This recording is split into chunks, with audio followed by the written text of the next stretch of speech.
And this week, I'm chatting with actor Eline Powell about her work as a mermaid on the now sadly cancelled show Siren. We talk about her training for the part, the intense days filming underwater, and how learning to move in the water really informed the actor's movements on land. She also talks about how the experience has changed her, and how she'd much rather be a mermaid than learn the violin. Alright, let's dive in.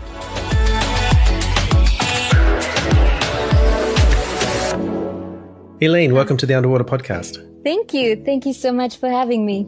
How are you? Are you surviving in this kind of crazy COVID 2021? Yeah, the surrealism, the surreal world. I am surviving. I'm actually doing very well considering I'm one of the lucky ones. I'm healthy. I have a roof over my head. I'm safe. So I love board games. So I keep myself busy. That's good. I love cooking, all that stuff. So I'm very fortunate. That's amazing. Yeah. How are you?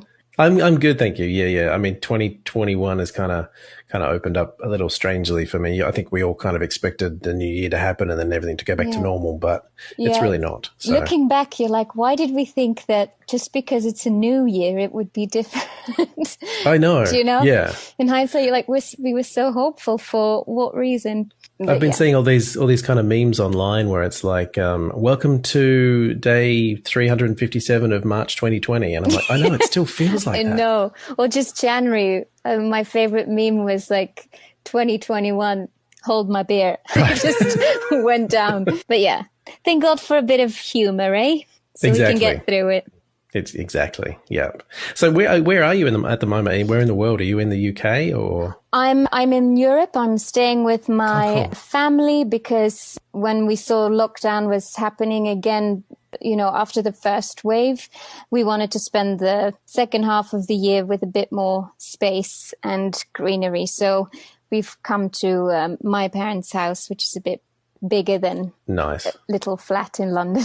Yeah, I think that's the thing. Like having space around you certainly makes the lockdown and the quarantine time a little. Yeah, I think nature is kind of your friend through it. It keeps you grounded and makes you feel not as boxed in, Yeah. Or just a park or anything like that. I kind of, when you get a bit claustrophobic, I feel like that kind of really soothes you. It soothes me anyway. I feel, okay.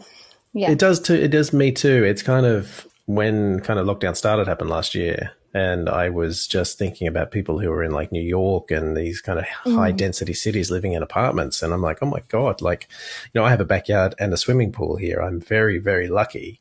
I can't imagine what it was like being in those dense. Yeah. I think it's anybody who's close to that kind of, who has access to any kind of, sprinkle of nature, it's really beneficial, even if it's just to see, life still goes on.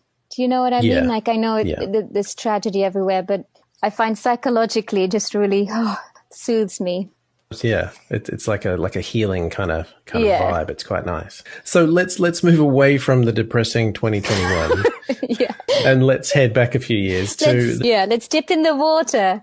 Yeah. Exactly. Let's go for a swim. Yeah. So let's talk about a show that has been, quite important in this kind of industry as well as really, I think it had a really good reception on for the viewers, and that's Siren. Yes. Give us a little overview for those who don't know what Siren is, what this show's about. Well, this show was a mermaid show, but kind of first of its kind in the respect that they approached mermaids not so much as the Little Mermaid Disney versions that we might know, more the perspective of these are another aquatic humanoid species, predators really, living under the water and are finally meeting mankind for the first time. And, in modern day, with all of its challenges, climate change or pollution. And my character is basically one of the first mermaids who comes on land and comes in contact with humans and knows nothing, doesn't know how to speak the language or anything like that.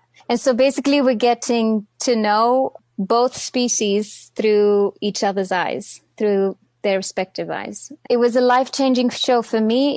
It's ended now, but it was for many reasons the best 4 years of my life. And one of the main reasons for that is because it got me in touch or brought me into contact with freediving and a whole underwater world that I wasn't really aware of, which is why I'm talking to you now, because I grew a passion for it. So yeah, it's worth checking out if you're into anything. If you're anything around that mythology, if that fascinates you, it's a nice new interpretation for it.